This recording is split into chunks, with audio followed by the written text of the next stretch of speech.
When Captain America throws his mighty shield, all those who chose to oppose his shield must yield.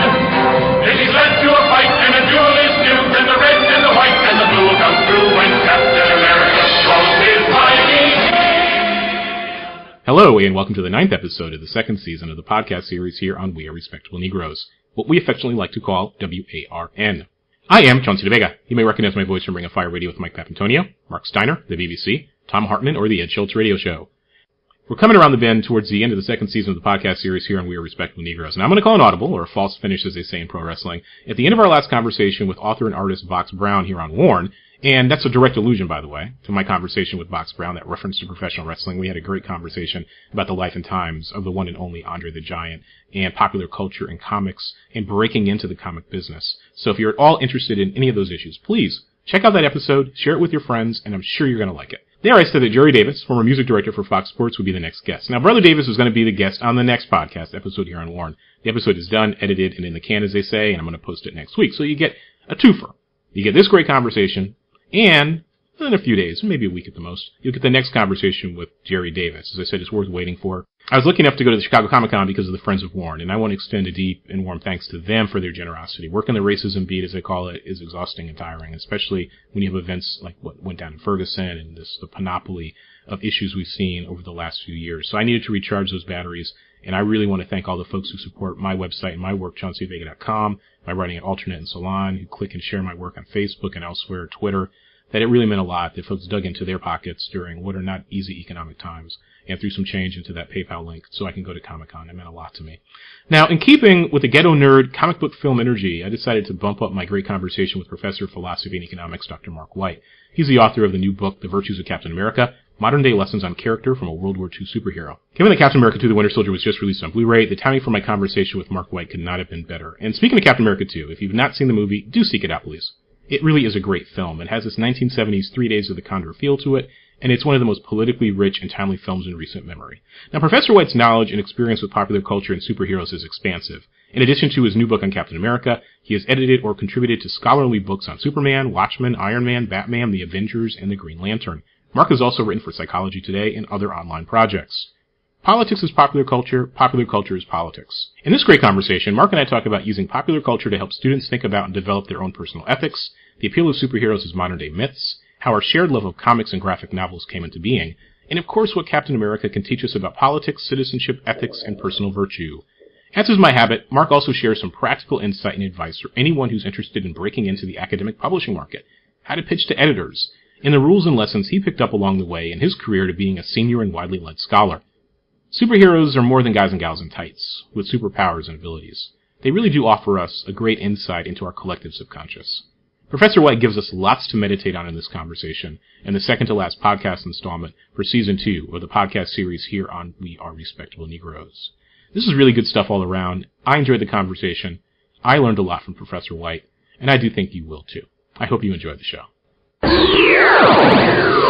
Hello, Mark. On behalf of the listeners to the podcast series here on We Are Respectable Negroes, I just want to thank you for taking the time out of your busy day, in this beautiful day here, at least in Chicago, where most folks would rather be outside and luxuriating and relaxing than conducting an interview. So I'm just happy that you're here, number one, because I'm sure the temptation to do other things is probably great, and for taking the time out of your busy day just to share something about your career, your new book on Captain America. And as I was telling one of my colleagues earlier today, I said, man, I'm going to have a great conversation with someone who shares a love of popular culture and understands its relationship to politics. Plus, I get to talk about comic books. So how can we possibly go wrong? Oh, thank you, Chauncey. It's great. So I was thinking, as a big question, as we try to puzzle through the relationship to the politics of popular culture, thinking about your work, I was thinking, whenever I talk to my students, when I teach courses on the politics of pop culture, I always try to use the example, and I could say, if we went around the room and I asked you guys through a show of hands, how many of you actually voted in the last election, or have some deep knowledge about an issue of public concern or public policy, and you were being honest and not trying to succumb to peer pressure, trying to look more civically responsible than you actually are, I bet you a lot of hands wouldn't go up. But if I asked you about your favorite TV show, or your favorite movie, or your favorite sports team, or perhaps for some, their favorite video game or comic book, most of you would have an answer. How do you broach that conversation with your students? And how do you think more broadly about, why popular culture matters? Why are we even having this conversation? Well, yeah, that's a great question.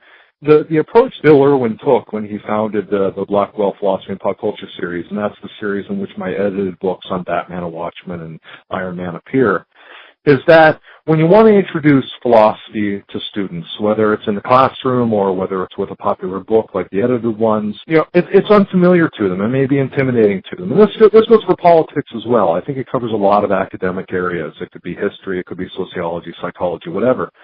And a lot of that is intimidating, especially for students in an intro course or people just picking up in a book in a bookstore or interested, want to know about philosophy or want to know about political science. And if Bill calls it the spoonful of sugar approach. If you introduce these topics using some pop culture artifact that they love, whether it's a superhero or a TV show or a video game, that just kind of eases the way. You can say, oh, do you remember when Charlie on Lost said this? Oh, yeah, I remember that. Well, that was kind of like when Aristotle said this. And you can lead into the philosophy, just kind of shoehorn them into the philosophy or whatever topic you're talking about. And in these days when, I don't have to tell you, when people in the academy talk to each other and it's all in jargon and high-minded terms, and, it's hard sometimes to connect with both students as well as the general public. And pop culture is one great way to kind of start that conversation. Do you encounter resistance at first? Because in my experience, a lot of times students, obviously they self-select into the courses that I teach, but they'll be like, man, there's something political about music or something political about sports, or, you can insert whatever topic there. And of course, you and I, by, nature of what we do, have a very expansive view of what constitutes politics and what constitutes philosophy. What constitutes the pursuit of a truth claim, for example. When you introduce it to the students, are they surprised that you can use popular culture for thinking about these big questions and these critically important questions? Is there resistance? How do you get the buy-in? I don't do it that much in my courses. My courses don't lend themselves easily to that, but I have spoken to students in other classes at other schools and once in a while in my classes. And, the first time you do it, there's some giggles and there's some laughs and they're kind of embarrassed and they thought this was silly and why is the prof talking about comic books when we're supposed to be talking about philosophy? Mm-hmm. But they get into it and they get used to it, and especially when they see me kind of light up. Because, we know that when you're lecturing over something you've lectured over many times, you're trying to do it well, you're trying to do it a little better each time, but you may not be that excited about it if it's the 20th time you've lectured on the topic. But when you introduce something you love, like you like hip-hop for you or superheroes for me, you just get a little jump in your step and you get a little lifted and you get a little excited. I gave a talk at a nearby college a couple months ago about Captain America, and one of the students said at the end that he just can't believe how excited I got when I talked about it. And I didn't realize that either until I thought back on it. But I think that's a benefit because, one of the struggles that we professors and lecturers have is just getting students into it, getting students excited about the material, especially when it's material that we may not be that excited about at the given time. So if we can use things that we love to kind of energize ourselves and then feed into the students that way, it's all better. It's a win-win. It's funny you mentioned that, the face lighting up moment where you like to believe you're on every time. The performance is on point every time. But it's always, we're only human, and it's always cool, one of the pet topics that I love talking about, obviously, hip-hop is something I read about, but I love writing and talking about zombies. And I've had students come up and be like, man, you were so into, deconstructing Night of the Living Dead or talking about, zombies and international relations. I'm like, how can you not? Yeah. So it's always nice when you can still find that entry point that gets you excited. And I always like to, when I speak to folk, I don't care if they're musicians, artists, photographers, whoever they may be, I always try to learn something and always try to have a deliverable for the kind folks who've taken their time to listen to the podcast series here for We Are Respectable Negroes.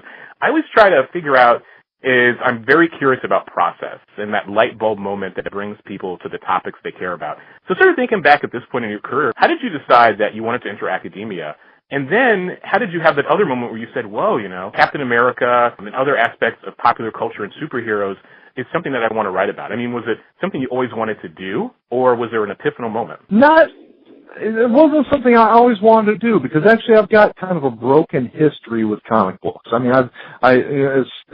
young as I can remember, I was watching Super Friends and the Adam West Batman TV show in reruns. Trust me, I'm not that old.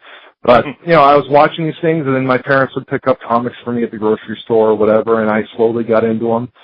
And then sometime in high school, I just fell out of them. I think it's about the time I got my first guitar, and then all my attention went into that, and I kind of fell out of comic books. Then I got back into them as an adult, and by then I was already a professor, and I was doing my scholarly research, and doing okay by it. And I was at a philosophy conference, and I picked up a book that was Simpsons and Philosophy. And I thought, this is fantastic. This is great. Because, anytime you're in a class, even if you're not a pop culture specialist or expert in, quotation marks, we all like shows, we all like movies, we all like bands, we all like music. And most professors will just bring up those things automatically in class, just to establish a little rapport, even if they don't do it systematically. And so I thought a book like Simpsons and Philosophy and then Seinfeld and Philosophy were great ways to do this. And and this was just when the series was starting in open court, and I followed the series, and I started talking to the editor, Bill Irwin, who's now one of my best friends, and I've worked with him a lot and very well. And it just got to the point where I started writing essays for his books on South Park and Family Guy and The Office and Metallica, and I finally had the idea when The Dark Knight Returns was about to come out, or was a couple of years away. I said, why don't we do a Batman book? And he thought it was a fantastic idea, and the publisher thought it was a fantastic idea. So they hooked me up with Robert Arp, who's another philosophy professor that had edited books in the series already to kind of help me do it my first time. And we got people together to write various essays on philosophy inspired by Batman and the whole Batman mythos. And it was a great success. I was just going to say, that led to doing one after the other. I ended up doing one every year for the next 6 years. Thinking about, just the change in comic book culture, right? The idea of going to the store and the spinner rack is there, and you would go, and either your parents or you would read the comics and, put them back. But, the way that comics can be used to nurture a level of literacy. That was one of the things my parents were always big on. They never refused me a book or a comic book. Sometimes they didn't approve of what I was reading, but they're like, no, you're reading, and that's the thing. And, as you know, there's a huge move now to use comic books and graphic novels to help teach reading, to also work with for learning EFL, and because it's more than just pictures with words. You have to understand the semiotics. You have to understand narrative flow. But if you're 7 or 8 years old and you're having a problem learning reading in a traditional way, it's such a godsend. It really is a wonderful way to help you learn how to read. Absolutely. Yeah, but what were some of the comics that you were reading in high school? By high school, when just before it's like a blackout. I honestly cannot remember when this moment was that I just decided to read comics, but it was around 87, 88. So it was right after this huge just wave hit DC Comics. I was a DC kid. I didn't read much Marvel when I was a kid. But Watchmen had just wrapped up. The Dark Knight Returns had just wrapped up. The Giffen DeMatteis McGuire Goofy Justice League had just started. John Byrne's Superman had just started. Frank Miller's Batman Year One had just finished. Looking back, I'm wondering how could I have gotten out of comics just at the moment that they were just taking off. And because all through the late 70s and 80s, I read what I look back on now, and I think are decent but pretty mediocre comics, and they really just under the leadership of Dick Giordano and DC just took this huge jump after Crisis on Infinite Earths. And I just can't imagine how I could have gotten out of it just at that moment when it was taking off. And it's funny, too, I was going to make the obvious Artie Lang joke, comedian Howard Stern, interesting guy. I just read his bio, and he was talking about how he stopped caring about wiffle ball when he discovered girls. Heteronormative joke, but it still works, right? So you try to figure out how our tastes change. We're like, man, I was really into comics, and then I discovered what was going on in that time period. Because, the same thing I was typically read, it's funny, I was thinking about my own comic book history, thinking about, I still read a lot of the things I always read. I've always been a huge Punisher fan, every single iteration of the Punisher, good and bad. G.I. Joe, I still read, and of course I read more adult-oriented titles, too. Great stuff out there from Vertigo and so on. But I was thinking, like you said, you have these moments where you're reading, and you fall in and out of the hobby, and you still have some hobbies that stick with you and stay with you, and then you rediscover them later on. But when you were reading comic books in high school, did you ever imagine that 10, 20, 30 years later, you'd actually be writing about them from the perspective of a philosopher? No, absolutely not. Especially when I went to college, I went for economics. In fact, my PhD is in economics. And then, it's a whole other story how I switched over to philosophy while I was heading towards tenure. And I've been focusing on philosophy ever since I got tenure. So, I mean, to imagine, even in college, that I'd be not only writing about philosophy, about superheroes, but also in terms of philosophy. My life's taken some strange paths, but all for the better. And in terms of your philosophy training, and this is another question just about process and how do you translate, as you smartly pointed out earlier, sort of that inside knowledge that can be very filled with jargon into something accessible by using popular culture as an example. I mean, so what is your subfield in philosophy, and were you able, or is it difficult, to translate some of your sort of inside expert perspective into a more general audience in terms of writing about popular culture? I mean, how do you sort of have to self-censor or massage your ideas? Well, that's actually easy for me because, like I said, my PhD is in economics. My philosophy is almost wholly self-taught. So I wasn't trained in the specific language and cadence of academic philosophical writing. I've picked up a lot of that for when I do that kind of writing, but since I kind of came to philosophy on my own, I came to it like the people I'm writing for in the popular books. In other words, I think I have a good feel for how, the average person on the street needs to hear philosophy introduced to them because I wasn't trained as an academic philosopher. I was thinking, I don't know if you read this, it was, I think, Salon.com or The Atlantic had a really interesting series of essays about community colleges and of the rise of neoliberalism and its threat to, academe in terms of tenure and so on and so forth. And one of the stories they had was by a philosophy professor. I think it was titled, Why I Teach Philosophy at Community Colleges. And he had a really interesting observation, sort of echoes your own sort of experience of, talking to people about big questions. You can perform the academic stuff for your peers, but you can also talk to regular folk, quote unquote, in quotation marks, about these big and important ideas too. And he said, there's nothing like talking about Kant and Hegel to someone who's a construction worker, or someone who's a single mom who's coming back to school, or someone who is a prison inmate, because he also has students who've taken his courses as correspondence courses, and he also teaches at a local prison. And he said, for a lot of these folks, he said, especially these inmates, he says he's blessed to teach, and I can totally understand why. He says, all they have is time. And they have a certain life experience and perspective where, for me, he said, as a privileged, white male, stereotypical, privileged white male, as you put in quotation marks, I'm not going to have to worry about this stuff. These are just ideas for me. But when I actually talk to people who are living and struggling and making a choice to study this, and then trying to say to themselves, what is the deliverable for me sitting in this course that I may or may not be able to afford, talking about philosophy? I mean, so when you talk to students and use the lens of popular culture to think about these big issues, as I said, I teach cultural studies and courses of that like. Have you had any of those moments where students look at some of your texts, or even when you give talks about popular culture, and we were talking earlier about our faces lighting up, where you see their faces lighting up? We're like, man, I never thought about Batman in this way and how that relates to big questions about philosophy and citizenship and morality, or I never thought about Captain America this way or Superman this way. What are those moments like looking back? Oh yeah, those are fantastic. I mean, the college I teach at, College of Staten Island, is almost open access university. It is open access for associate's degree students. So we have, a lot of students who are excellently prepared and just couldn't afford to go to, say, a private school, private residential college. We have a lot of students, trying to get back into college. A lot of the wide range of students that you just described.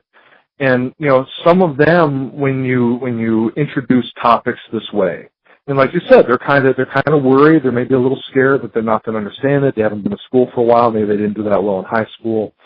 But when you introduce something like Batman, or something like, House MD, any current TV show or movie or what have you, and, that's something that they can grab onto. That's a connection you made with them that, not to get too high and mighty metaphorical, but it's a bridge. It's a bridge that you can say, okay, we have this in common. We have this little bit of common language, this little bit of common experience, even though, overall we have very different life experiences.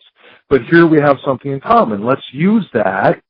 Let's use the fact that we both like Batman, and then talk about how Batman goes about his job, why he doesn't kill, why he does this and that. And if you can draw everything back to that common experience, you've made a bond with this person that they can start appreciating more academic stuff. And then maybe after a while you don't need that bond anymore. You can just build on a little bit of academic background you gave them using it. But yeah, exactly. That's wonderful when you take a student like that who's not so sure about coming back or starting college, or maybe, first generation to college like I was. And just, then when you make that connection, because as well as I do, there's some students that are going to learn from any professor, And there's some students that really need help. And when you reach those ones that need help, that's a different kind of high.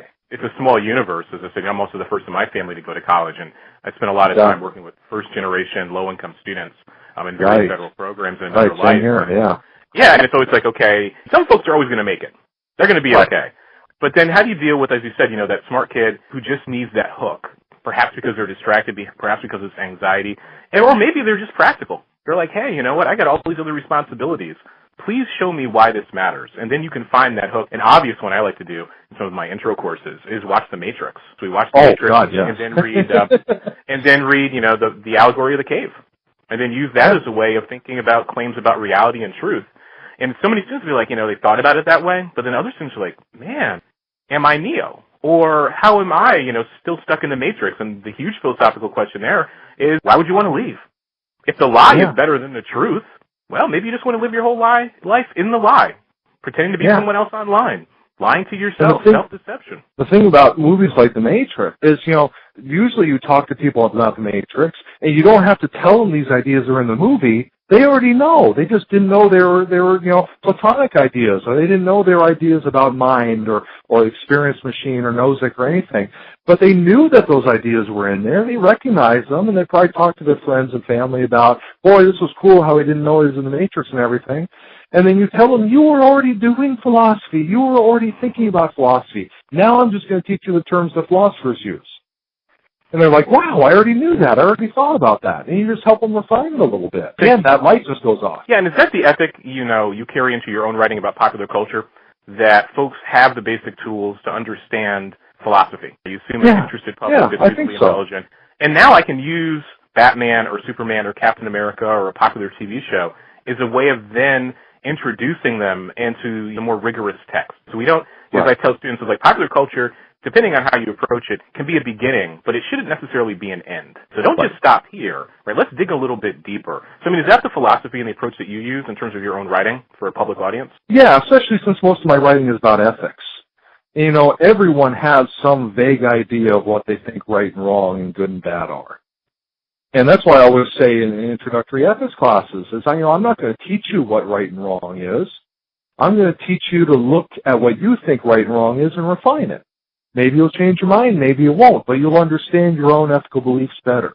And you'll be able to express them better and argue better with someone that disagrees with them. I'm not trying to indoctrinate you with my ideas of right and wrong. I'm trying to show you what a lot of people thought right and wrong was. And you might align with one of them, you might not, but you're going to understand yourself better when you get out of here.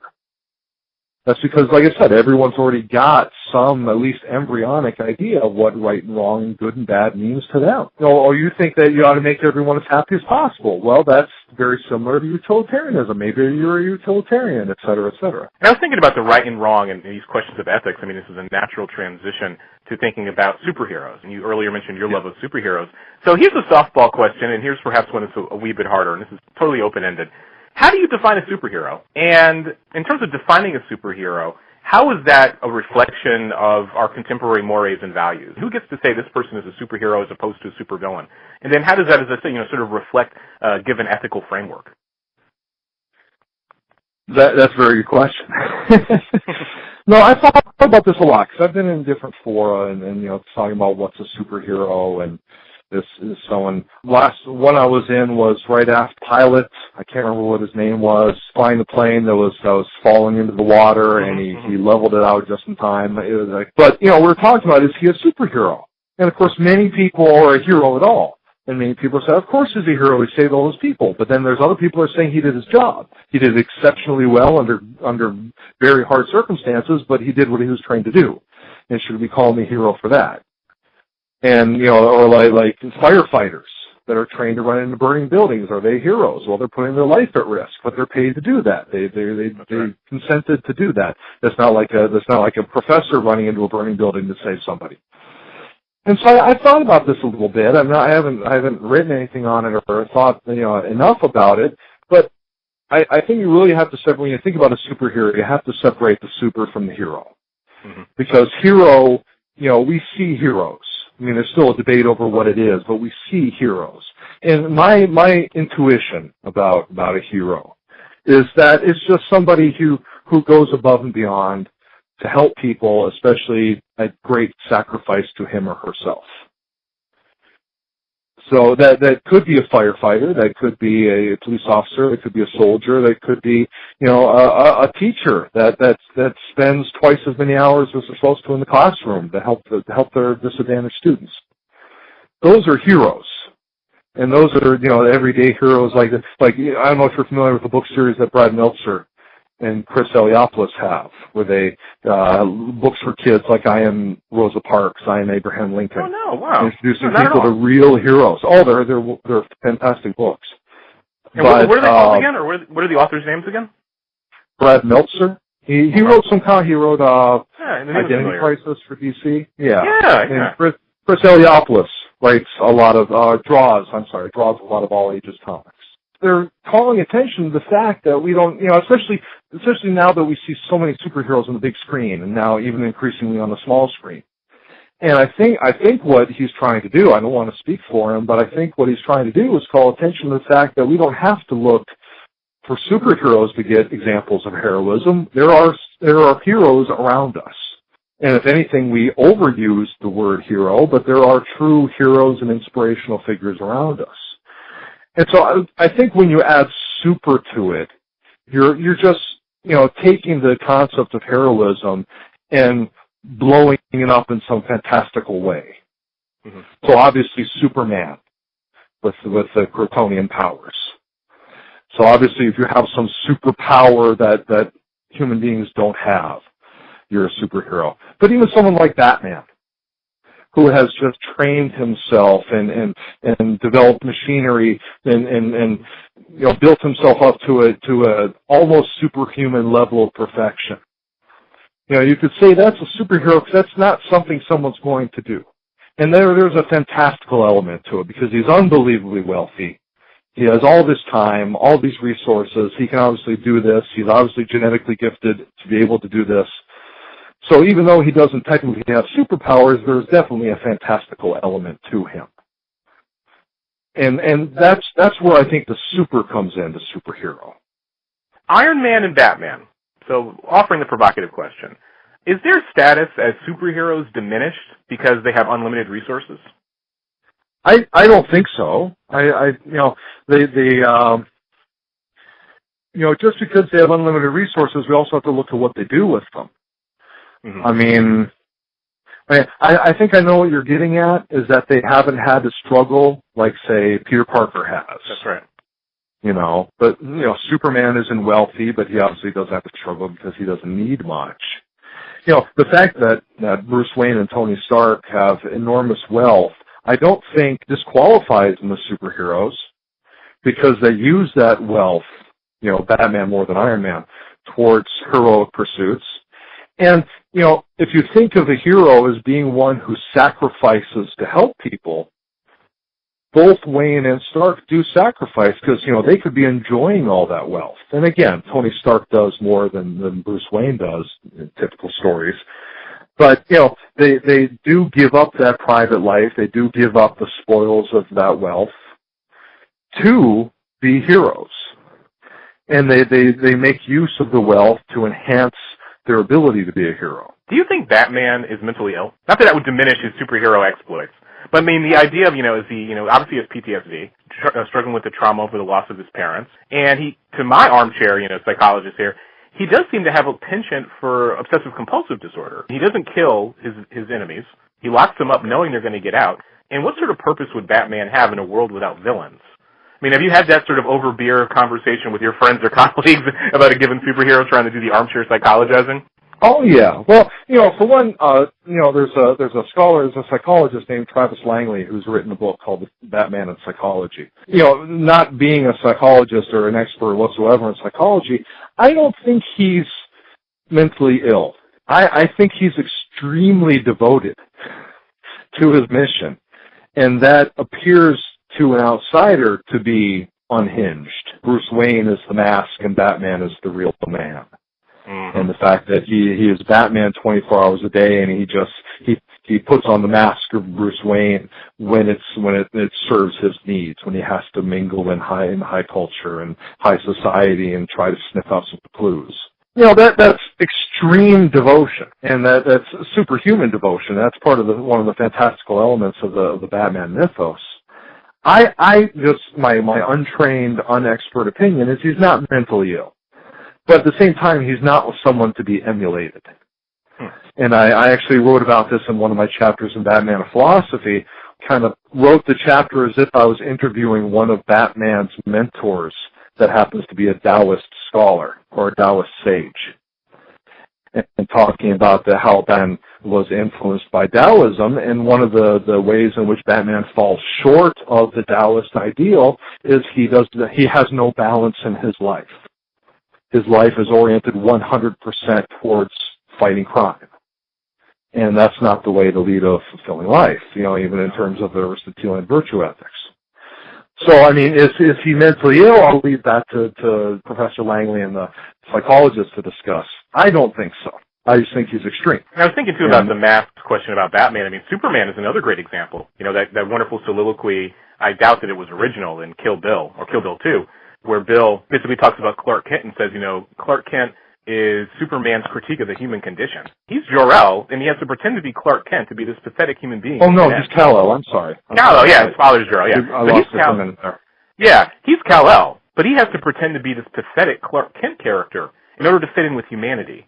So, I mean, it's the idea of, who is the authentic self that's really, really provocative. But as we take our necessary break, transitioning into my first soda, listeners to the podcast know about my horrible addiction to high fructose corn syrup products.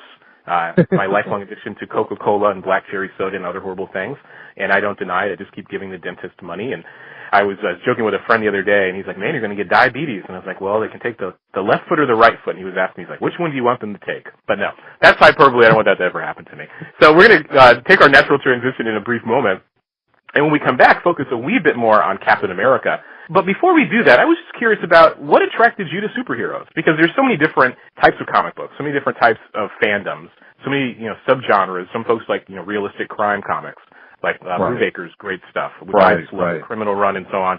I've never really been, I'll make this confession, a huge superhero fan. As I said, my favorite comic book character of all time is the Punisher. Reading about Frank Castle, and I always tell folks he's one of the hardest. And I actually was lucky enough, I think it was Garth Ennis who I actually saw give a talk on the Punisher character. And he said the Punisher is one of the most deceptively difficult characters to actually write. Because on the surface, he's just a vigilante. But the character is so much more than that if you followed him over his many iterations. So I love anti-heroes. I have respect for Batman, but I will never buy a Superman comic, for example. So I'll be literate in the sense of saying, oh yeah, I've heard about that storyline. Like Red Sun. I bought Red Sun because I just had to read it. I bought Kingdom Coming. I've read all the big titles you're supposed to read if you say you're a comic book fan. But what is the appeal of superheroes for you? Well, I'm kind of the anti-you in that case, because I like the sheer heroism. Mm-hmm. I like seeing somebody risk their lives to save another person. And that just lights me up. And the fact that's comic book superheroes do it on such a large scale, on such a fantastical scale. That's fun for me. But at the same time, where the ethics comes in, and a lot of my recent writing on Judgment comes in, is the fact that even someone with the powers of Superman cannot be in two places at once. So even though he's got these unbelievable powers, there's some moral dilemmas he can't use them to solve, and he has to use moral judgment to figure them out. J. Michael Straczynski's storyline in Superman just before DC had their reboot, called Grounded, when Superman took a walk across the country like Green Arrow and Green Lantern did in the 70s in their pickup truck. And he said, I want to get back to the common people and see what their problems and their concerns are, and not just fly over them hundreds of miles above their head and never contacting them. And so he comes up against controversies where, in one story, he comes up against a factory polluting a nearby river. Mm-hmm. And so he's like, oh, of course I have to shut this factory down. But all the workers run out to him and says, you can't shut the factory down. We'll all lose their jobs. This is the only factory in town. What are we going to do? We'll starve. And he says, oh, but this factory is breaking the law. He says, but you're going to throw us out on the street. What? And so he realizes I can't do one without doing the other. I can't shut down the factory without taking all these hundreds of people out of their jobs, but I can't save their jobs without condoning what the factory is doing. And no amount of super strength or heat vision is going to solve this problem. And those are the stories I really like, when heroes, despite all their powers and abilities, have to face tough choices where they just have to use moral judgment to solve them. And that, again, is another aspect of heroism, because, normal people don't have to face these large-scale moral dilemmas with these, earth-shattering consequences all the time. So it puts these, the ordinary moral problems we have, again, on a fantastical scale, and shows superheroes dealing with them when their powers don't do them any good. It's like the medical dramas where the world-famous surgeon just can't save the person because they're inoperable. And, it kills her because, all this training and I can't save this person. What's it all good for, et cetera. The basic heroism and nobility and self-sacrifice that I like. So the anti-heroes never really appealed to me. Some Joseph Campbell-esque arc where they become the hero. But other than that, I really like the nobility. And that's why I was one of the people who was upset with the ending of Man of Steel, because it seemed to just, spit in the face of that. I mean, and you were reading my mind because I was actually thinking about that. I was thinking of two examples. How can you not? The movie example, Man of Steel. My friends and I, love to play script doctor when we come back from a movie theater, and we saw Man of Steel, and we were saying, there was a movie based on its trailer that had so much potential, but somehow in its execution, what I would have done, if I was a billionaire, person who's never written a movie. I've actually written a movie, but never gotten it produced, but maybe in another life. So I'm like the great Sunday morning quarterback, the great. Yeah.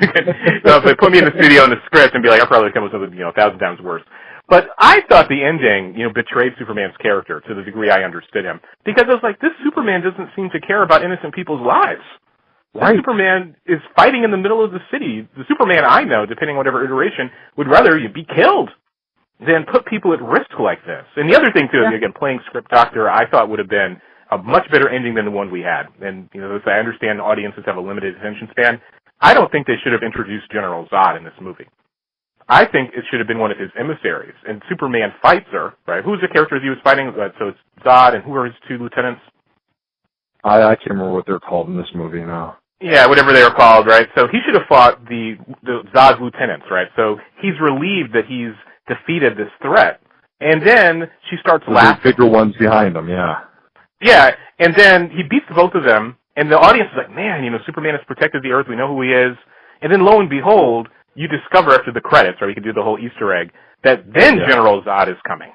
Because then that would have created the anticipation. Right, I just felt like, it betrayed Superman's core values. The other quick thought I had, too, because you mentioned, the paradox of the great superhero, is that they may have all this power, but they're still limited. And you can't be everywhere at once. So in that context, how did you think that Marvel and DC handled September 11th? In terms of saying, my God, we had this real event happen, this tragedy, and the superheroes obviously couldn't do anything about it. Because I think they had a series of comics they did together, and then they gave all the proceeds to a survivors fund. Right. But I mean, how do you think they worked through that in terms of saying, man, where was Superman? Where was Batman? Where were the X-Men? Where was Spider-Man? Well, I wasn't reading DC at the time, and I've only read the Marvel, treatments of it after the fact. The Spider-Man issue and the great Captain America arc by John A. Raber and John Cassidy after 9/11. And, I think they just wanted to make it, a really human tragedy. Because to say that Thor could have prevented it or Superman could have prevented it would have almost trivialized it. And they didn't, I don't think they wanted to do that. I thought, at least Marvel, like I said, I'm not sure how DC handled it, but Marvel, I think, handled it very respectfully. And again, I would just tear up when I saw the pages they do in the tribute comics, where they would have the heroes saluting the real-life heroes, the first responders and the firefighters and the police officers and the rescue personnel. Or they'd be pitching in to help them. Mm-hmm. And that, like I said, I choke up when I see those things, because that's wonderful. When you see the superheroes that could easily take the spotlight off normal people, recognizing that in this case, it's not about us, it's about them. And the fact that the creators at Marvel, and I assume DC did the same thing, I thought it was wonderful that they did that. And then you have the whole Captain America storyline afterwards, where he's dealing with it, and he's in there trying to help the first responders, and Nick Fury has to pull them out of the rubble and say, we need you, we know who did this. I mean, they don't say Bin Laden, they have a fictional character, fictional analog, but they say, we have to go after the people that did this. And Cap says, no, they need me here, there might still be people in there, I have to find them. And Nick says, no, we have people who can do that, you have to go. And then it started a whole arc where Cap's ruminating about how this can happen and what it means about humanity and how the country is going to go forward in a way that both confronts the action as well as make sure that everyone is respected at home and people don't run overboard and there's no anti-Muslim rioting. And, and the storyline touches on all of this. And I thought it was wonderfully done. I don't know if many other Marvel comics addressed it at as much length as Captain America did, but Captain America was the natural book to do it in. So when we come back, I mean, that's just a natural lead to think about Captain America, right? Sort of the symbolism of the character, why he is able to do things narratively. And, as I said, I was so thrilled to have him on the podcast because the idea that folks are thinking seriously about Captain America and adding nuance to the character, because in my travels, he is one of the most misunderstood characters among the general reading public. Folks may know about him or have seen the movies, but they read him in a very, very superficial way, right? They see the flag, they think he's this jingoistic character. And as you point out in your new book, I mean, number one, we're going to talk about what can Captain America teach us. I was actually thinking about, those bumper stickers, what would Jesus do? It's like, well, what would Captain America do in terms of thinking about all the crises we're encountering now in terms of political polarization? So when we come back, I have my soda in hand. We're going to start by talking about Captain America and your new book, and just that question. Why are folks so invested in Captain America, and what do they misunderstand about him? I once took an oath to fight for right and freedom. The war ended many years ago. The victory was ours. But the world will always have need of men like you. So say we all. Your place is with us. Step forward, Captain America. Take your place among the Avengers. And so the man with the shield joins the champions of justice. So, Mark, why Captain America?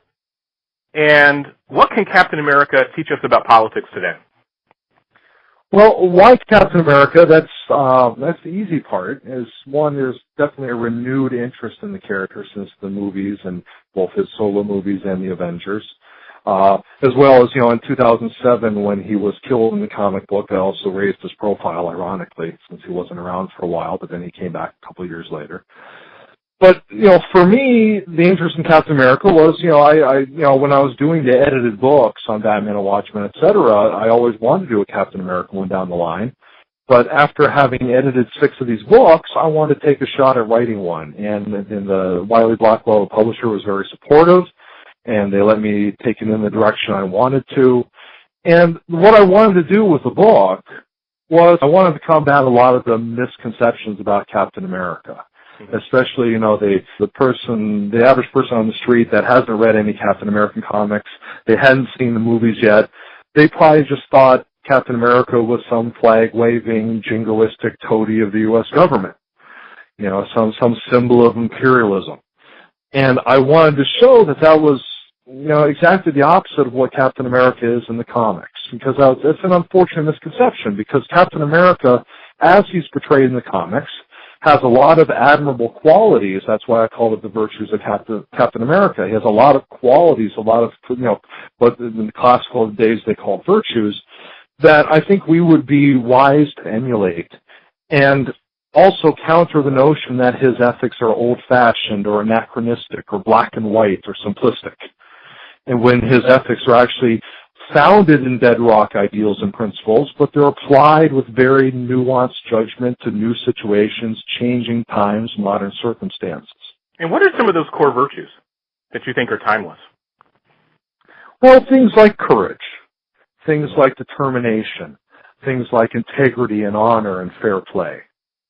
Those are some of the core ideas that Captain America believes in, he holds himself to, he holds other people to. But they may be simplistic ideas, even though there's a lot of nuance to each one, actually. But, when you just think of courage, Aristotle, wrote more about courage than any other virtue that he wrote about. And it was the first one he treated in his Nicomachean Ethics. Mm-hmm. And he said that he had his doctrine of the golden mean, where he said that courage has to be done just right. If you're too courageous and you just run into every situation without thinking about it, you're foolhardy. You're not courageous, you're stupid. Okay, you're foolhardy. But then again, if you don't have enough courage, you're cowardly. So you have to find just the sweet spot. You have to find just the right amount of courage and do that. And of course, that's going to change depending on the circumstance. That's going to change depending on who's doing it. Okay? I used the example of running into a burning building to save a young child. Okay? A firefighter is going to be expected to do that. His expected level of courage is going to be very high. But say a college professor, her expected level of courage is not going to be very high. She may be considered foolhardy if she runs into the building without the proper equipment or training. So there's a lot of nuance to each of these virtues, but still they're pretty simple ideas. And if you just think, well, Captain America just believes in honesty and courage and integrity, you're going to think that his ethics are very simplistic. But when you realize that just saying things like courage and honesty don't tell you what to do in any particular situation, you realize that you need judgment to be able to transfer those basic ideas into specific action, into what am I going to do in this situation. I know I should be brave, I know I should be honest, I know I should stick to my ideals, I know I should persevere, but exactly what balance of those is correct for this specific situation.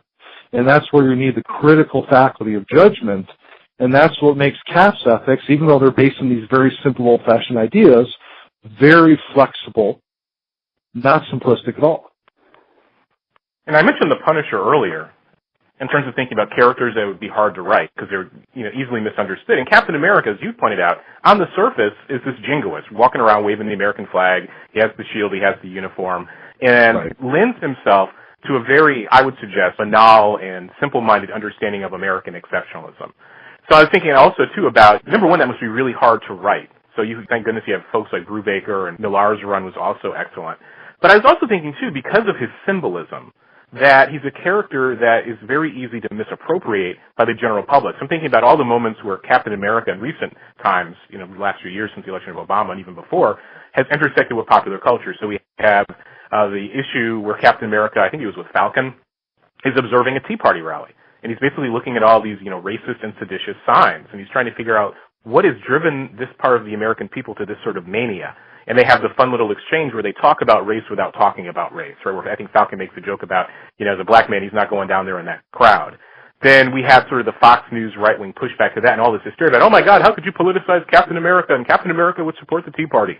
Or we can even think about, sort of symbolic politics, about people dressing up as Captain America to make a statement about politics or about political ideology or about diversity. There was a great pictorial on Salon.com of this Sikh American brother in New York who dressed as Captain America to say, hey, I'm Captain America too. And it was very telling in terms of looking, awesome. I love that. Yeah, in terms of the comments. You go to these websites, try to get rid of the trolls. You understand they're, American public discourse or whatever it's worth. But there were a lot of really hateful comments. And a lot of folks who literally just quite literally said, how can a Sikh be Captain America? Captain America is white. And that gets us to this idea of sort of nationalism and race. I mean, there's some other examples, too, thinking about the Civil War storyline, where you had Iron Man versus Cap, thinking about these questions about privacy and the Superhero Registration Act. What do you think some of those challenges are? I mean, what's your favorite run on the character, and why do you think people are so quick to misappropriate him? Is it as simple as I laid out, or is there another element there? Your last question, why people are so quick to appropriate them, they just, they want something to hold on to, and they want something that they think represents them and only them. And they're wrong. They don't understand the character. Just to go into a very current event, in fact, this is just a rumor at this stage, but it's almost definite, is that Sam Wilson the Falcon is probably going to be the next Captain America, which I think is fantastic. Fits exactly in story as far as the Falcon being his longest-serving partner, as well as a broader diversity initiative within Marvel Comics and comics in general. I'm not looking forward to the comments and the outrage if and when that happens. But I think that's a fantastic move, because that makes exactly the point that the Sikh made Toriel Online. And the same with, Miles Morales being Spider-Man and Kamala Khan being the new Ms. Marvel, a Palestine American. And the fact that, all these superheroes that many people think of as American, which in their minds means white, do not have to be white or American. Now, Captain America, it may be a little odd if he weren't actually American in terms of nationality, but the point will be made is that anybody can be Captain America. To be honest with you, I'll miss Steve Rogers because, I mean, you'll notice that my book is about Steve Rogers as much as it's about Captain America, because there have been many people that have been Captain America, but I consider Steve Rogers the true character. That doesn't mean other people can't wear the mask and carry the shield at different times when story demands it. So I'm actually looking forward to Sam Wilson taking his turn at being Captain America and exploring the different story opportunities within that. And to get back to Steve Rogers and Captain America, his patriotism and his representation of nationalism, like his ethics, a lot more nuanced than the average person on the street recognized. In the book, I call Cap's patriotism a very cosmopolitan patriotism. He is American. He's proud to be American, but he extends what he considers to be core American values of liberty and equality and justice to everybody. He's not going to defend the country just to defend its economic interests. He's going to defend the country if it's wrongfully attacked, but he's not going to support the country if it wrongfully attacks someone else. And he stood up many times against the United States government when he felt that it did not live up to his ideals, including the Civil War, where he just out and out violated the Registration Act because he thought it violated, basic liberties. And, what that boils down to me, and what I try to emphasize in the book, is that Captain America has always stood for principle over policy, ideals over politics. So, he's willing to do what his country asks as long as he agrees that it's the right thing to do. Once they ask him to do something he doesn't agree with, he'll say no, he'll quit, he'll rebel, because he puts the enduring ideals that he considers to be the heart of America above whoever happens to be in office at any particular time. But he believes in right. He believes in right versus wrong and justice versus injustice. Anyway, that's really what's at the heart of Civil War, is his absolutism and idealism against Iron Man's, 100% pragmatism. Iron Man will do whatever he needs to get whatever he wants done. And we saw that when he was spearheading registration, and he built the prison in the negative zone, and he hired the Thunderbolts to round up heroes, and he helped build the clone Thor that killed Goliath. I mean, he regretted all these things, but I don't think he would have done them differently because he was doing what he needed to do to get the job done. Whereas Captain America just said, it's wrong. He had a lot of reasons, nuanced reasons why it was wrong, and he realized the reasons for it. He just thought the reasons against it were stronger.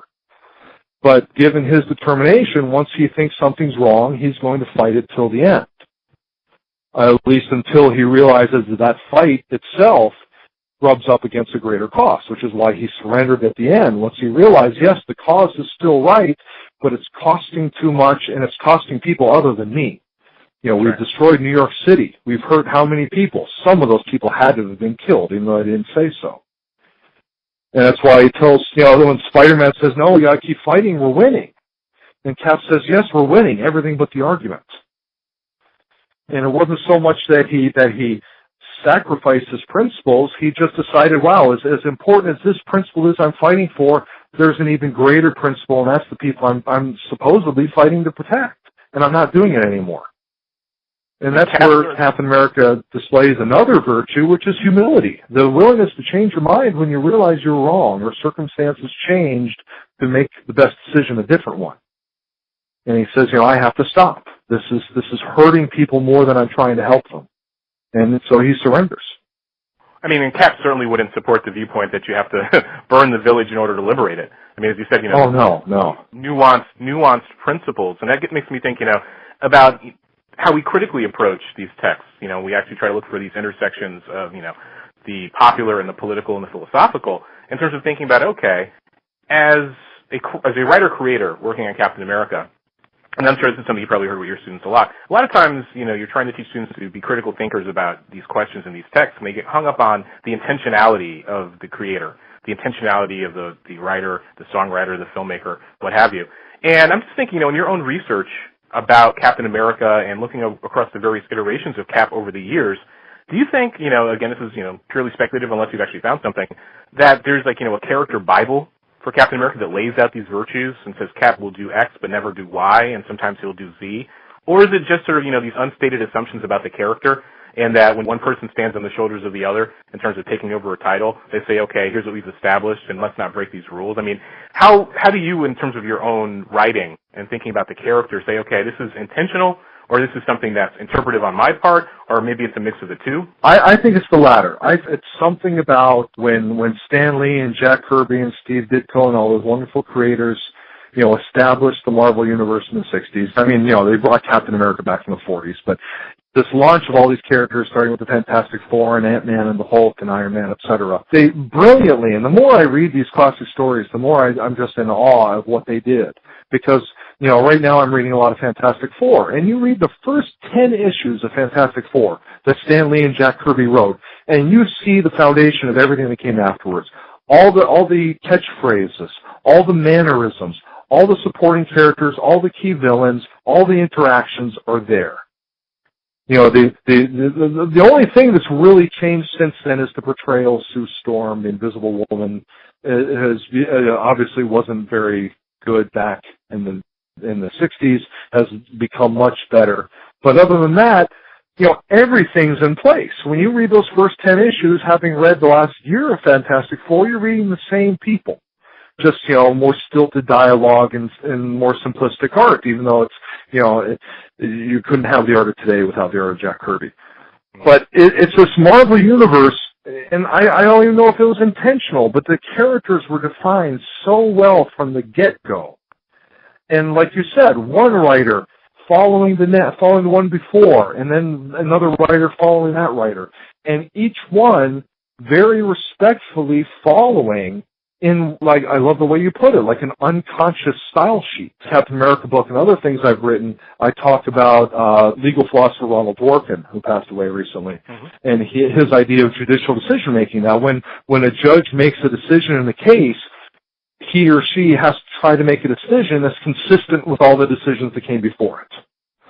Compares it to writing like a serial novel or a series, or a novel where one person writes a chapter, then they hand it over to another person to write the next chapter and try to make it a consistent, coherent work. And he says that's really what a judge does, is each judge should try to add a decision to the judicial precedent that doesn't seem out of place, that fits in with the rest of the decisions and fits in with the law in general. And like you said, he compares this to serial fiction, and I think that's just one step removed from comic books. And that if you have a new writer in Captain America, that writer is going to try to continue in the basic spirit of what the writers before him or her have done, so the character is recognizable to the fans. Because when there's a abrupt shift or change in the way a character is written, fans are going to realize and say, this isn't the Captain America I've read, this isn't the Spider-Man I've read, this isn't the Batman I've read. This is different. This writer doesn't know what he or she is doing. And I think Marvel is DC is generally good at this, but I think Marvel is much better at that. In that, again, the major characters have been so consistently written that if you come on to a book like Thor, so many writers before you have established his speech patterns, his relationships with the other Asgardians, his relationships with other Avengers. And you're not going to shake that up. You're going to try to tell new stories within that context, maybe evolve or change those contexts, organically within the story, but probably not much, because that's the fun of it. That you can pick up a Thor book and say, oh, this is Thor. He's talking all verily and thee and doth, and you know this guy. His costume may be a little different. His hair might be a little different. Asgard may look a little different, but the Thor today is not that far removed from the Thor of the 1960s. And it's a brilliant accomplishment that they've managed to keep all these characters fairly consistent. It speaks not just to Marvel, but to the creators that I think have such a love and respect for the properties that they shepherd for a short period of time before they hand them on. It makes me think, too, about, I had the smirk on my face thinking about, stare decisis as applied to comic books with Captain America. with your Dworkin observation there about, respecting tradition. Right. There's a great comic book convention called C2E2 that's just here in Chicago now, and I think it's 6th year, and I always go. Oh, yeah. And I attended this really cool panel because I'm working on my own, side projects. Everybody wants to have their own graphic novels. I've been working on that for years. And they had a really cool panel about breaking in, how you break into the business, about pitch letters, how do you contact editors and so on and so forth. Right. And they had folks from DC, Marvel, and Independence. And they were talking about Marvel. And they said, there's a Marvel way of doing things. And you have to play according to their rules if you want them to give you one of their characters. Because there is all this history and reverence, especially, if you're going to be elevated to dealing with the big characters like Fantastic Four or Spider-Man. You have better have paid your dues. And the challenge, as you smartly pointed out, is we have all this history. And Captain America has to be Captain America. Spider-Man has to behave like Spider-Man. But if you're given that title to work with for a run, how do you innovate off of that? And that, sparks another, observation. This is why graphic novels and comic book and, graphic storytelling really is mythology. So you're reading the same stories, the same archetypes. And when I move, I have all these boxes of comics that I keep saying I'm going to pare down. I was like, if I ever have kids, I'll pass them down, and who knows what they'll do with it. But for one, I'm old school. I will never read a digital comic book because the tangible experience is part of it for me. And two, it makes it hard on the back when you move, and the movers complain. Yeah. But I'm like, you know what? You can pick out any one of these runs on a classic storyline, as you said, and they're going to be similar. And that's part of the fun, is the familiarity of the character. Very few new stories. And you're reading characters but that's the whole point.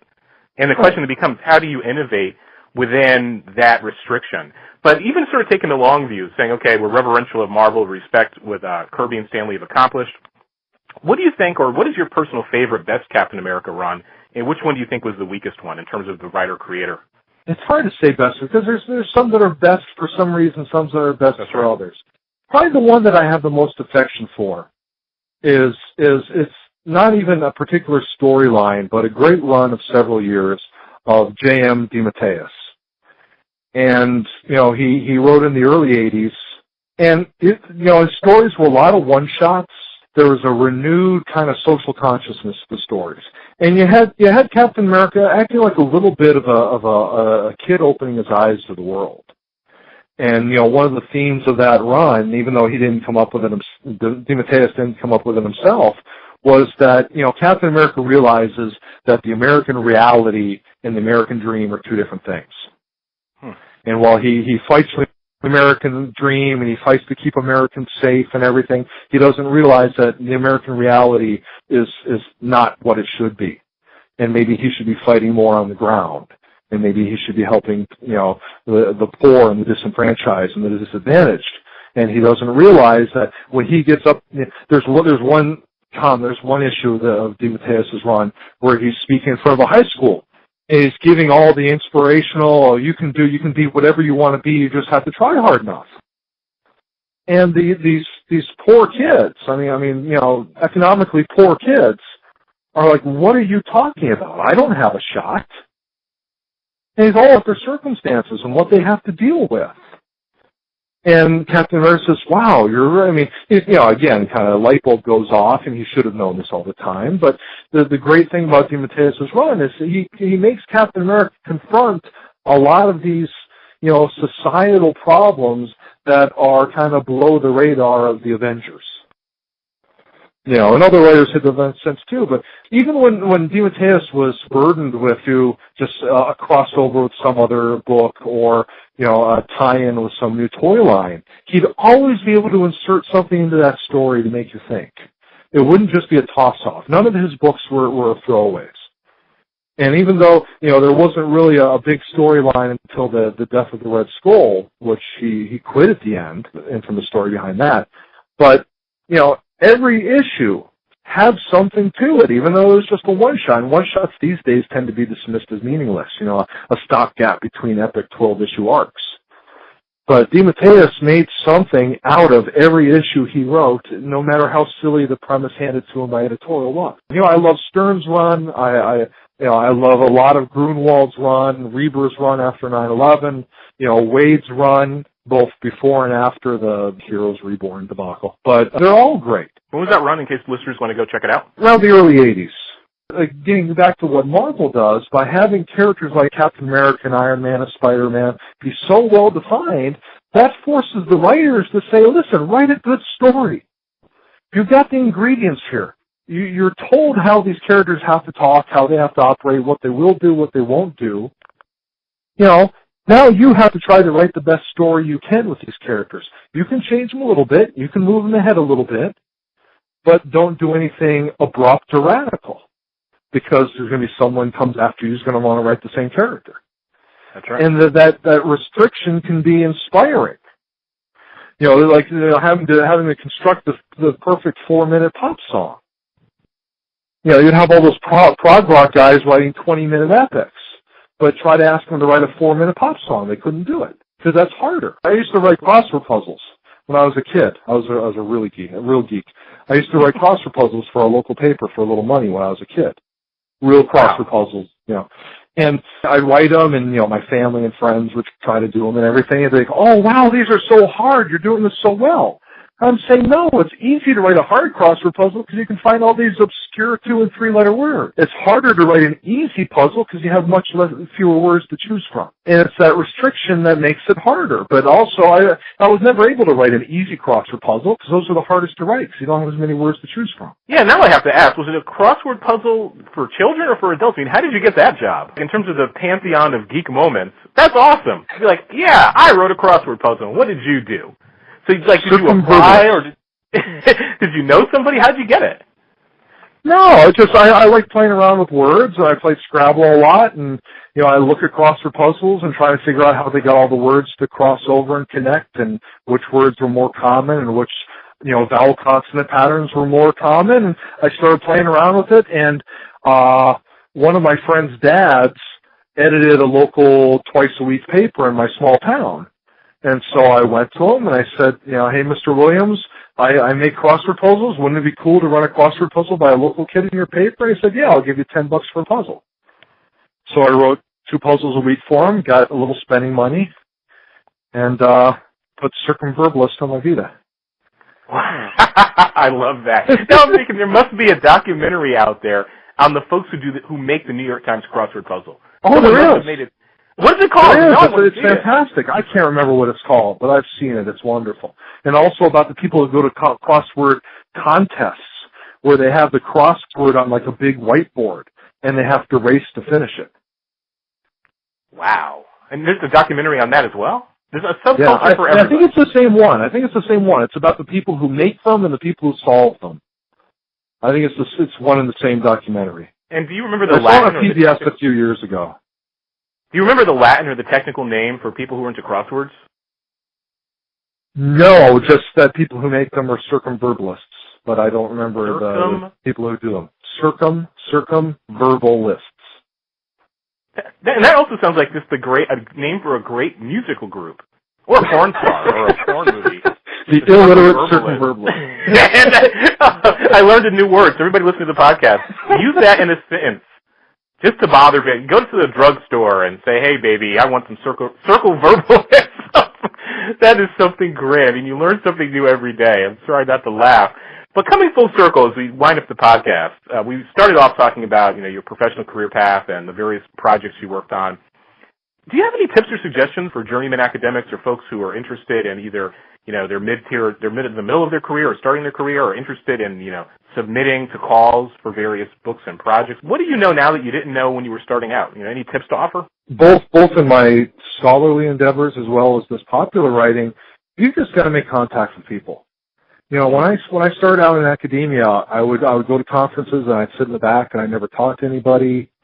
And I was, you always kind of hope to be called up or contacted to speak or contribute a paper, or you send papers to journals and they get rejected. And, but you really got to put yourself out there. And I really wasn't good at this. I really didn't want to do this. I didn't think I was worthy. I didn't think I had anything to contribute. I wanted to go up and talk to people after they gave their papers at conferences, but I didn't know what to say. I didn't just want to say, hi, I liked your paper.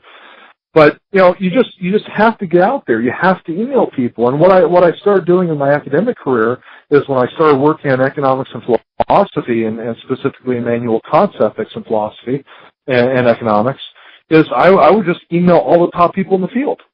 Some of them are Nobel laureates. And I just say, do you want to be on a panel?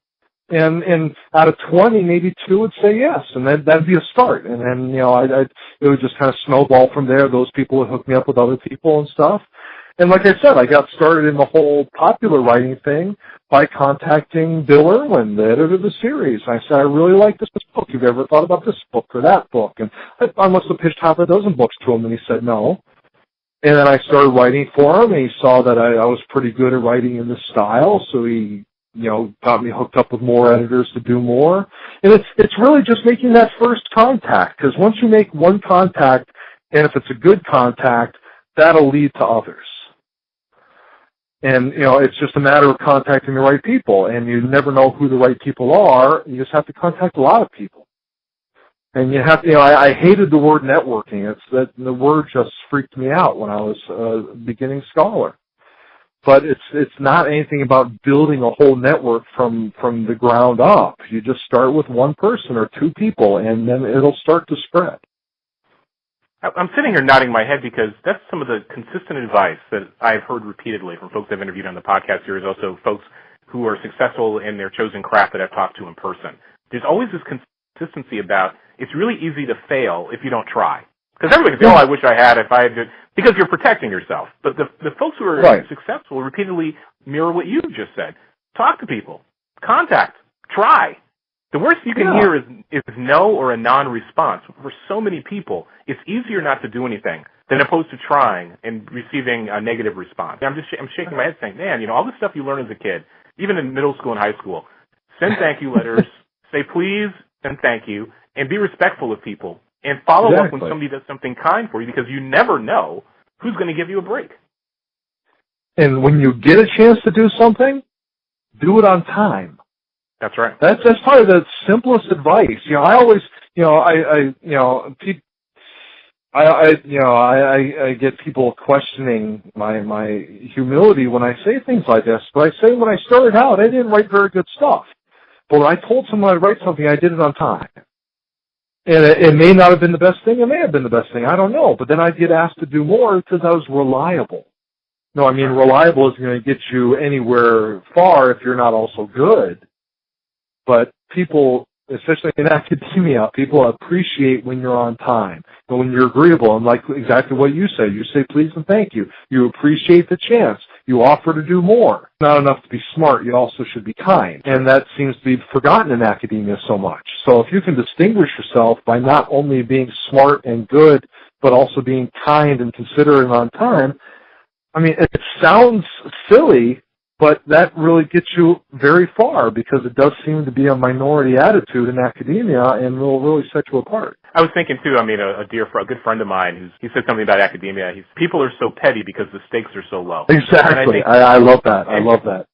And I think he's spot on, and as you said, it's also a refuge very often, if you think about folks who are highly successful in this career, for people who are not necessarily social misanthropes, but for people who have poor social skills, because you have to spend very often a lot of time alone, in isolation, working and alone with your thoughts. And for a lot of folks, as you said, who are able to do that, but also to be polite and to be social and to be jovial and to be interesting, they're really going to stand out. So, I mean, it's like we said, all that stuff you learned is, in elementary school or in pre-K or from your grandmother or whoever wrapped you on the knuckles when you weren't acting right. Yeah. I mean, when I interviewed in my current job, I was interviewed at a conference first and then invited for a campus visit. One of the people that interviewed me at the conference wasn't able to be at the campus visit because his wife was ill. So after the visit, I wrote a thank you note, and I said, also, please tell Professor so-and-so that I hope his wife is feeling better. I heard later that blew people away. Wow. And that may have been a big part of me getting the job.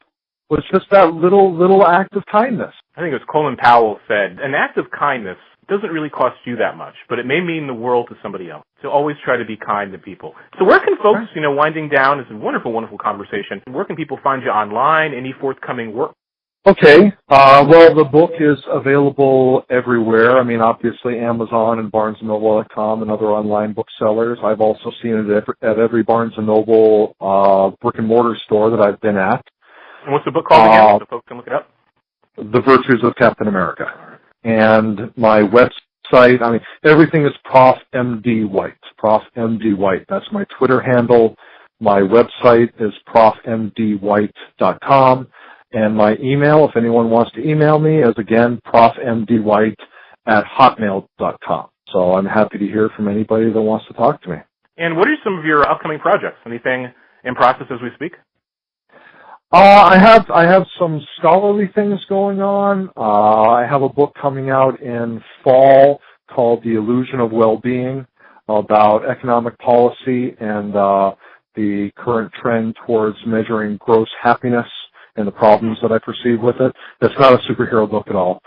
And I am planning another book on superheroes, but that's in the very early stages. I don't want to talk too much about that yet. I don't want to jinx it. Yeah, a few things going on. I've always got a few edited books that I'm doing, articles, chapters for other people's books. I mean, and that's the joke, right? Everybody's like, oh, you have the summer off. And folks are like, no, that's when I work. Exactly. You can relax, but I'm working, trying to find that balance in my own life. No, but it's been a wonderful, wonderful conversation. It's wide-ranging on everything from academe to Captain America to superheroes and philosophy, and I'm sure the listeners will get a heck of a lot out of it. So again, I just want to thank you for being so generous with your time and being so enthusiastic. It was greatly appreciated. Oh, thank you. I want to thank Mark one more time for taking the time to sit down and talk with us about Captain America, comic books, superheroes.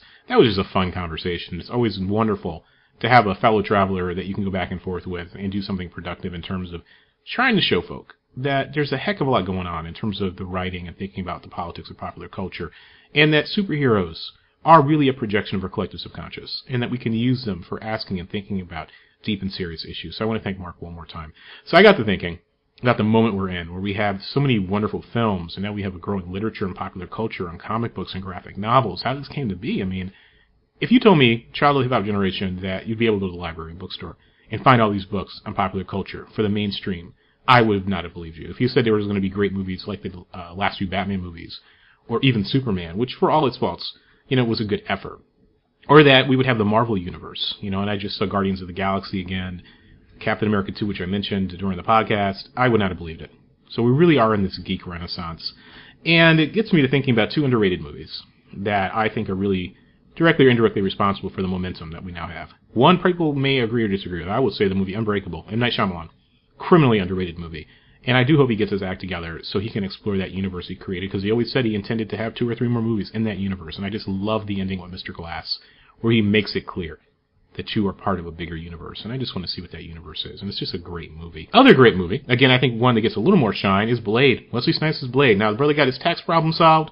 He's back in the game. He did Expendables 3. He's supposed to do another Blade movie, and I'm just hoping that he knocks that one out of the park and gives some closure to that character as well. So the momentum has begun. So I always think, man, talking to Professor White, I was like, man, I'm not really a superhero guy. I like good films and good characters. I respect the iconic characters like Superman and Spider-Man and so on, but to go out and say I'm a superhero guy, and it got me to thinking, why do I like anti-heroes? What is a working-class black kid? Why do I like guys like the Punisher? And I was thinking maybe, there's some sort of childhood trauma revealing a little bit here. Maybe it can be traced to how I tried to kill Santa Claus when I was like 5 or 6 years old, because I'm like, damn, this dude's supposed to come, this big fat white man in a red suit, down the chimney. Now, we live in a duplex. We don't have a chimney. So this is a true story. I left the oven on and scouted it out, staked it out. And I was like, there ain't no Santa Claus. He's not in the oven. My parents laughed, and then the jig was up. Get the joke. And they're like, nah, ain't no Santa Claus. Ain't no big fat white man bringing you your gifts. We pay for those gifts. And then from then on, we just went at Christmas and bought the gifts together. But I was thinking, superhero powers. If I wanted to have a superhero power and also invent a superhero, what would it be? So I thought a long time about my superpower. My superpower, folks can laugh at this, but I think it's a pretty good one. Yeah, it would be cool to control gravity. Yeah, it would be cool to have super strength and a healing power like Wolverine. Yeah, it'd be cool to fly or be invisible. But I would like the power and ability to control salt. Now think about that. You can carry salt packets to blind people. You can propel the salt and destroy equipment and machinery. You can pull salt out of the air and out of people's bodies and kill them. I think salt, the ability to control salt, would make me a really cool B-level character with lots of adventurous possibilities. It's also a pretty funny character, too, if Marvel or DC are listening. You want me to develop Salt Man? Hit a brother up at ChaunceyDeVega.com. The other fun character I've come up with, and one of my friends laughed at me when I said this, I think his name, or her name, but it's something about a he here, it's a gendered character, Mediocre Man. Now, work with me now, as I workshop this character. Mediocre Man would be the stereotypical conference/convention goer that you see in almost every major city on the weekend, and sometimes during the week. He would wear khaki pants. he would keep his name tag on outside of the convention center or hotel. So you could see he's here for the International Meeting of Engineers, and his name is Bob Smith. And he'd have that lanyard, and he'd have the name tag, and he'd wear it around the city. And he'd travel in packs with the other people from the conference, who also don't take off their name tags.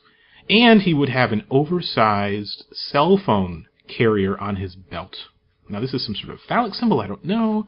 Maybe in his culture it has some sort of cachet. Say about that. What would Bordeaux say about the oversized cell phone carrier on the belt? But mediocre man. Khakis, lanyard, name tag, oversized cell phone case on his belt. That's my superhero. So Vertigo, Marvel, DC, hit a brother up so we can develop that character. Mediocre man and ability to control salt. Maybe we can combine the characters. Who knows? With that having been said, really fun conversation about the politics of superheroes, civics, virtue, philosophy. Now, as I said, next conversation is with Jerry Davis. As I said, I did the false finish. Definitely done, in the can, and I think you guys are going to learn a lot. I love talking to him. He's seen a lot of history. The rise of gangster rap. He knows a lot of folks from the 80s and 90s. He was there in LA for that moment.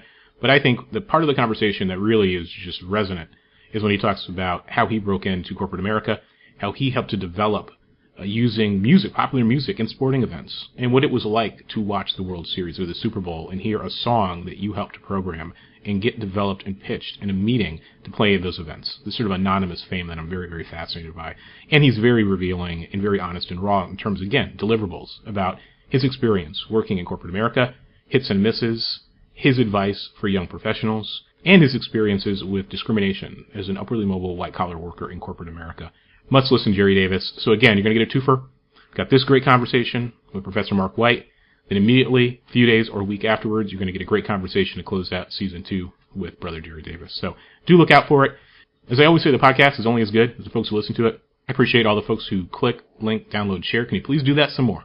The more ears we get on the podcast series, the better it's going to be, because that gives me momentum to get even more really cool and exciting guests. And I've got some cool folks lined up for Season 3, by the way. So now I'm thinking about the second part of Season 3 and Season 4. As I hinted at on ChaunceyDeVega.com and other venues, podcast is going to be upgraded. Next season, we're going to be on iTunes. We're going to be using SoundCloud. And if I figure out how to do this, and it's not technically prohibitive, be putting the podcast on YouTube as well, just with audio. So you have a lot of different ways to listen to the podcast. I'm really looking forward to that. And as I always say, ChaunceyDeVega.com on the right-hand side, if you like the podcast, if you like my work online, if you want to support it. I don't advertise, and I don't do that on purpose, because I want to remain free and independent. I don't want somebody's hand on my shoulder saying, say this, don't say that, don't go here, don't go there. And I have our twice-a-year fundraiser for the website, ChaunceyDeVega.com. We have our PayPal link, as I said, right-hand sidebar. Always say things twice, get people's attention. But if you like the podcast, please do support it. You know, penny here, $1 here, $5 here. And the most important thing is to share it with your friends. Talk about it online. Say, hey, you know, Chauncey DeVega, I like his stuff on Alternet, Salon, Facebook. I share it there, his own website. Man, did you know we had a podcast series? So talk it up, chat it up. And as I said, you know, we got 2 seasons worth of conversations I think are very good for the most part. And I think there's something here for everybody. I mean, we're running the gamut in terms of topics. We have some scholars, we have creative types, we have professionals trying to share their craft, and all in all, good conversation. Like I said, this is our virtual bar for We Are Respectable Negroes, and we sit down and we try to have intelligent and informed conversations that we can all learn from. So once again, I want to thank all of you for taking the time to listen to this, for supporting ChaunceyDeVega.com, for downloading the podcast, for sharing it, and for circulating our other work in general. I really do appreciate it. So until next time, be safe and be good to yourself.